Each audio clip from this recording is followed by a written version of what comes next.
Hey guys, ready to take some notes? Here's our video for the second lecture of this unit. So last time we talked about Buddhism and you guys filled out your notes for those. So you are probably going to have to unsubmit those notes.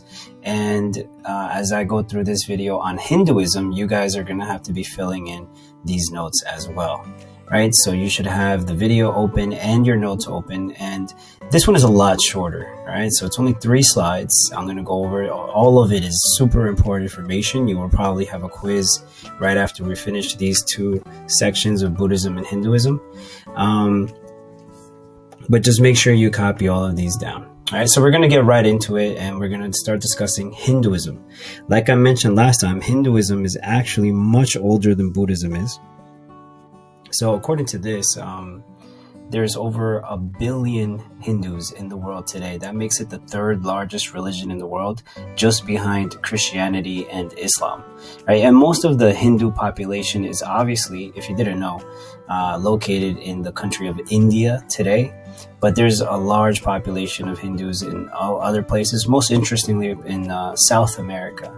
If you know anybody who's from Guyana, or even Barbados, there's a lot of Hindu followers in those countries, right? Also, what we need to know is that it is by far the oldest religion that is still practiced in the world today, right? We believe that it might be around 3,000 years old, but there's a good chance it's much older than that. We don't actually know. When I say we, I mean like historians. We don't actually know exactly when it began. We believe it was brought into India by the Aryan people. And if Aryan sounds familiar to you, it might be because Hitler was kind of obsessed with Hindu culture. You might know that the swastika that Nazis are famous for is actually a traditional Hindu symbol for good luck. And he also believed that Aryans were the original settlers of Europe, stuff like that. The Nazis had no clue what they were talking about. But yeah, the Aryans are actually like ancient pre-Hindu people. But anyway, so it's a super old religion. It's been around forever, and it is polytheistic. And you're going to notice that with our activity, that you're going to pick a Hindu god or goddess that you're interested in. Polytheistic, in case you forgot, it means that they believed in many gods. And we're talking thousands, if not millions, of different versions of gods. We'll talk about that. You should have already watched the video that kind of tells you, like, not only did Hindus have gods, but those gods came in many different forms that they called avatars. We'll talk about that a little bit more later. The basic idea in Hinduism, which is a very complicated religion, I'm really stripping it down to tell you as much as I can, as simply as I can. But basically the idea is that the universe, which they kind of call Brahman, okay? And again, it's not really directly translated to universe, but the idea of Brahman is that everything was once a part of Brahman, right? Brahman is like the universal spirit. Everything is made up of Brahman, whether it's a living thing, the desk that you're sitting at, your laptop, everything is made up of Brahman. At one time, Brahman was the first thing, and then it divided up into billions and billions of little pieces.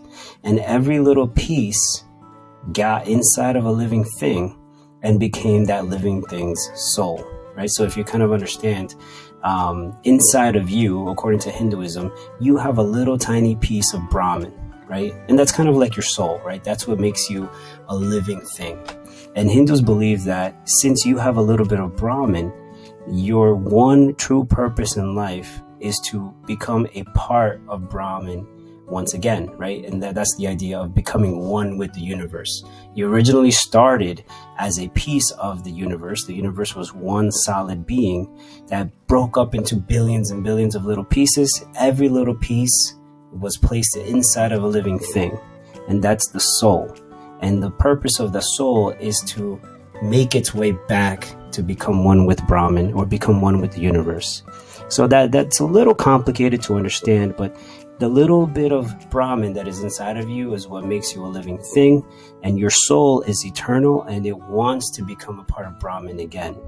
And in order to kind of make that make sense to you, there's 2 important definitions you guys need to understand about Hinduism, and that's the idea of reincarnation and the idea of karma, right? So if you have an eternal soul living within you, what happens when you die, right? And we've discussed this topic before. Hindus believe in the idea of reincarnation. Now, Buddha was a Hindu, as I explained before, so he also spoke about reincarnation. So reincarnation is the rebirth of your soul in a living body, right? So as you grow up and you live your full life and you die, your physical being dies, your soul will be reincarnated. It will be born again in another living thing. And remember, when I say living thing, this means anything, right? It could be a person, it could be an animal, it could be a plant. All of those count as living things. So the soul is making its way from body to body, trying to make its way back to Brahman, I should say, right? Trying to become one with the universe. And so the only way the soul will ever get out of that cycle of reincarnation, right? So your soul could have been alive for millions of lifetimes, right? It could have been different people, different animals, different plants, and just keep getting reincarnated over and over again. The only way that reincarnation cycle will ever end is if the soul finally becomes one with Brahman. But that's the highest place you can be. The only way you can move up and become something better is by having good karma. Now, karma is a word that a lot of you guys probably have heard of before. Karma is basically the result of the actions that you take during your lifetime. And the idea basically is if you do good things, you will have good karma.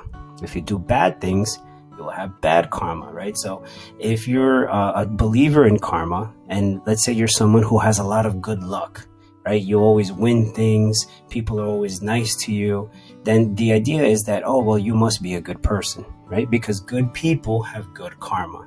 And if you're someone that has really bad luck, which is something we might call it, in Hinduism, it might be considered bad karma. Like for some reason, your car always breaks down, or you're always unlucky, bad things just seem to happen to you all the time. Well, this might be because you have bad karma and you've done bad things in your life. Now, it could be in the short term, but it also is in the long term, right? If you are a great person in your life, when you die and it comes time for you to get reincarnated, you don't just get to come back as something great. It all depends on your karma. So if I am a teacher in my lifetime and I do a lot of good things, I make sure to go out of my way to help the needy, donate, treat everybody nicely, then when I die and my soul gets reincarnated, I get to come back as something better than a teacher. Maybe I might come back as a millionaire musician or the son of a president or something like that. I can move my way up. However, if I lived a terrible life, if I was a liar, a cheater, I stole money from everybody, I turned my back on my family, then when I get reincarnated, probably not going to come back to a better life. I might get reincarnated as something worse. Maybe I'll come back as a pig, or maybe I'll come back as a dung beetle. I don't know if you guys know what a dung beetle is, but it eats poop, right? That would be kind of bad karma, right? And if your soul's mission is to go and become one with the universe again, you're never going to get there if you constantly have bad karma. You will work your way down. Right? And if I make a terrible dung beetle, I might get reincarnated and come back as, I don't know, a plant, a tree, right? And just be a tree for the next 1,000 years, something like that, right? So that's why karma is so important, right? So you got to know these concepts. You have to know the definition of reincarnation and the definition of karma. Now, the other thing that's very important to Hinduism is the caste system, right? So the idea in Hinduism is that there's a certain pyramid that you have to climb in order to work your way up to become one with the universe. And by the way, there is a name for that. It's called moksha. In Buddhism, they call it nirvana, when you reach enlightenment. In Hinduism, they call it moksha. And that's the point where the soul finally gets to become one with Brahman and become one with the universe. But you have to work your way up. So as you see the pyramid here, and you guys do need to know this, so maybe you want to write down the notes in the little section you have underneath the slide. But at the very top of the Hindu pyramid, we have what are called the Brahmin. This roughly translates to the philosopher or the teacher class. And I like that, obviously. I'm a teacher, right? So in Hindu society, this is the highest point you can be, right? These are the philosopher class. These are the intellectuals, the very top. Now, the interesting thing about the Hindu caste system is that you are born into this, right? There's no way for you to become a Brahmin. You had to have been born into a Brahmin family. Now, most people know what class you belong to because of your last name, right? In Hinduism, or at least I should say in Hindu society, your last name says a lot, right? It'd be like, for example, Lee. Lee is not a Hindu last name, but imagine if it were, Lee would basically determine, oh, well, your last name is Lee. All Lees belong to this class system. And that's how I would know which caste I belong to, because it's my family name, right? So the moment you're born, you know what caste you belong to. And if you're lucky, you belong to the Brahmin class, which is the very top. Now, you're at the top. Remember, they have this idea of karma and reincarnation. You're born into the very top class, the Brahmin class. It means you must have had really good karma in your previous lives, right? In order to have been born a Brahmin, that meant that maybe in the past you were a lower caste, but you did well in that life. You had good karma in that life, and now you were born into a Brahmin family. And it doesn't really matter what you do in real life. You could, work at McDonald's and live in your mom's basement. But if you're born into the Brahmin caste, you're at the very top of Hindu society. The only place you can go after becoming a Brahmin is becoming one with the universe, right? So Brahmins are considered to be the top of the Hindu caste system because they've worked their way up. And if they have good karma in this life, then they're the closest to reaching moksha, which is they're the closest to becoming one with the universe and becoming one with Brahmin again. Now, you do need to know that Brahmin is the philosopher caste, and they're at the top. Right underneath the Brahmin caste is what's called the Kshatriya. That K is silent. So the Kshatriya are known as the warrior class. And that tells you something about Hindu society, right? At the top, you have philosophers and teachers, but right underneath them, you have the warriors, right? So traditionally, this meant that this were the group of people that would be the soldiers, the people that would fight and defend the nation. Now, this system is not technically still in practice today in India, legally. However, after thousands and thousands of years of having this system, most people in India still kind of adhere to it, at least culturally. And you're not really a warrior. Like I said, you could be a Brahmin and live in your mom's basement working at McDonald's. Kshatriyas does not mean that you're actually a soldier, but you do belong to that warrior class. And the only people above you are the Brahmins, right? So you're one step away from reaching the top of that pyramid. Beneath the Kshatriya, you have the group of people known as the Vaishya. The Vaishya is known as kind of like the businessman class, right? These are the bankers, the merchants. So it's kind of funny because it shows you in Hindu society, you could be a millionaire business owner. You would still be beneath the warrior class, the soldiers who would defend the nation. And you would still be underneath the teacher and philosophy class, the wise and the knowledgeable people in Hindu society. But the Vaishyas, these were the ones that had the money, the businesses, the bankers. This was the third class. Now, underneath them, almost at the bottom, you have the Shudra. And the Shudra are basically the servants, right? This is known as the servant caste, right? These are the people that just do the day-to-day work, right? These are the maids, the cooks, the waiters, the carpenters, the builders, right? This is going to be the bulk of Indian society, and they're kind of at the bottom. But again, you got to remember, if you're a Shudra and you want to work your way up, there's nothing you can do, unfortunately, in your current life. Like, you can't say, oh, I'm going to start a business and I'm going to become a millionaire. There are Shudra in Hindu societies that do become wealthy, but it doesn't matter, right? It should remind you of when we talked about the Romans, the plebeians and the patricians, or when we talked about medieval Europe, when you had the serfs or the peasants. Like, it doesn't matter what you do. You're born into this and you always stay there, right? The only way a Shudra can move up is by having good karma, right? You do a good job as a good Shudra. You do everything you're supposed to do as a servant, and you don't ruffle any feathers. You don't piss anyone off. You just take your orders and you do a good job. And then in your next life, you will get reincarnated as a Vaishya. And if you do a good job as a Vaishya, after that, you can get reincarnated as a Kshatriya, as a warrior. And then if you get reincarnated, that's the way it works. So it's a very long-term process if you believe in the Hindu caste system, right? There's nothing you could do in this life, but in your next life. So, for example, the Buddha, right? Siddhartha Gautama, who we talked about last time, he was born a prince, right? Remember, his father wanted him to become the next king.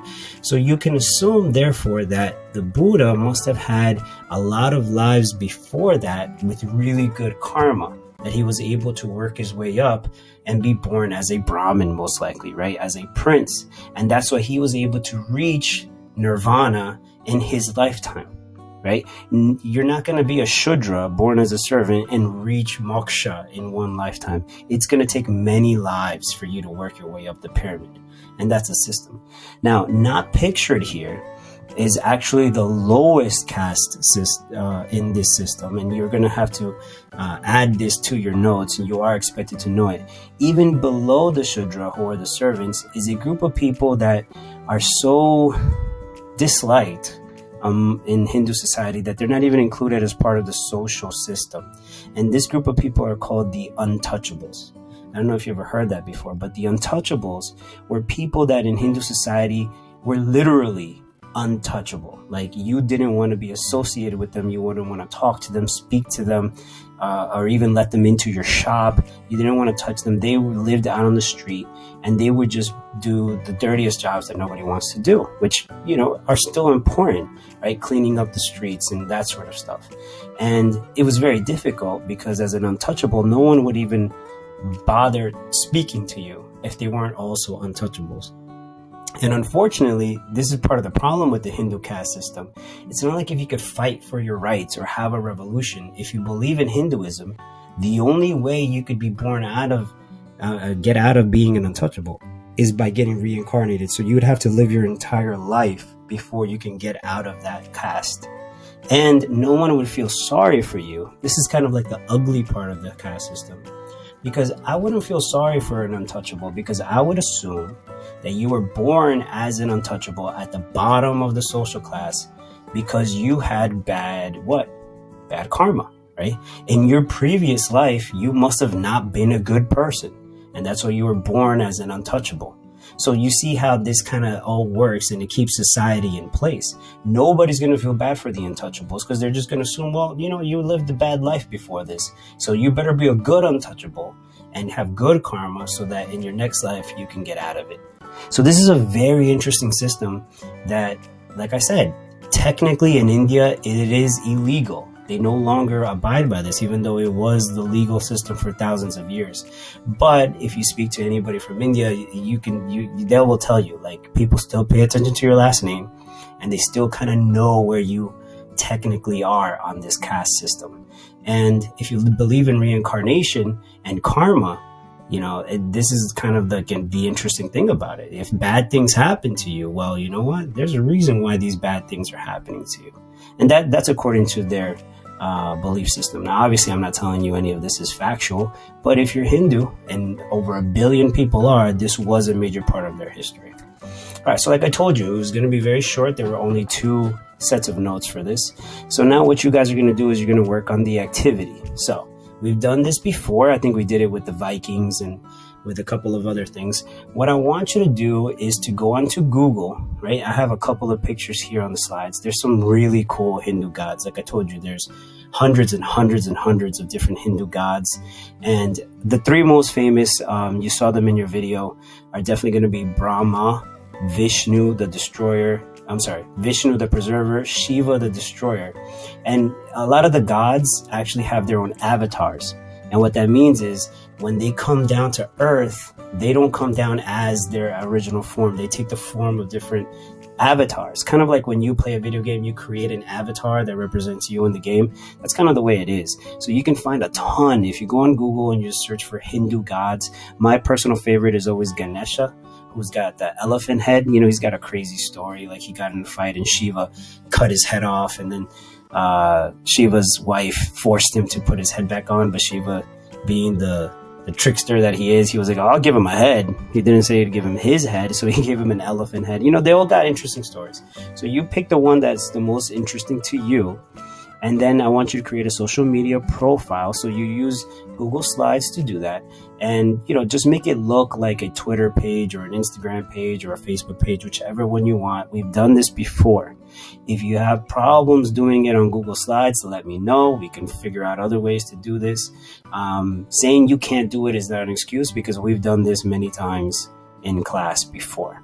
Right? So just, I want some basics. Give me the name, give me the background information, origins, who's the mom, who's the dad, what are the powers, and then include a post or an entry about a famous story about them. Like I just told you about Ganesha, how he got his elephant head, right? Whoever you pick, put a post in there. Some of you guys are very creative with this, right? So that will be due. Remember, you get 2 days to do this, so you don't have to turn this in all in one day. You have another day.